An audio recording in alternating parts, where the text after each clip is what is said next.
Okay, we're going to start our Macarena off with a painful arc. This is going to stress the supraspinatus muscle and test the integrity there.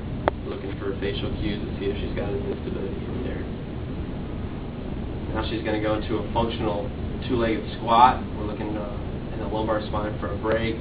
We're looking for a knee crash with glute med instability, as well as upper T-spine extension. From there, we drop down to a modified empty can, which also stresses the supraspinatus muscle, and just looking for any instability or loss of integrity there.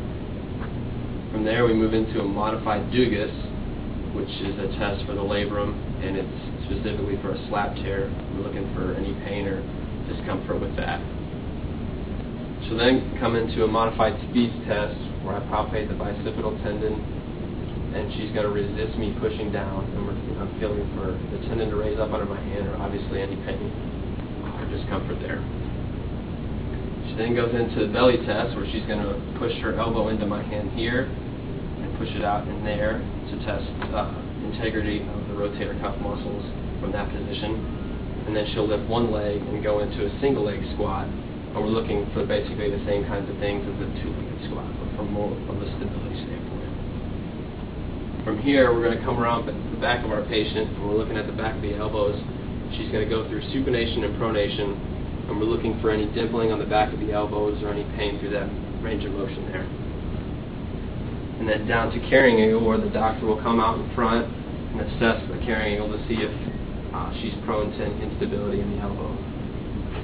From there, she's going to bring her arms up in this position to do an elbow in-the-outie test, we call it, which basically checks the angle of the humerus and the ulnar articulation to see if she's prone for any disposition for any ligament injuries.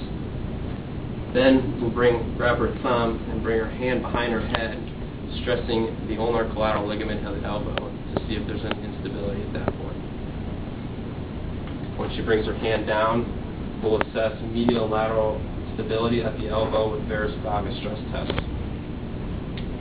And then from here, the same position, we're going to drive the radius down and test. This is a radial compression test to assess stability of the annular ligament and also function of the radius itself. Muscle testing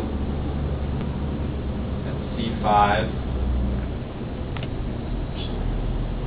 C6, C7, here's like this, C8, and T1, followed by Phalen's and reverse Phalen's test, an AC push button test, followed by the AC push button with abduction into the rotator cuff muscle testing,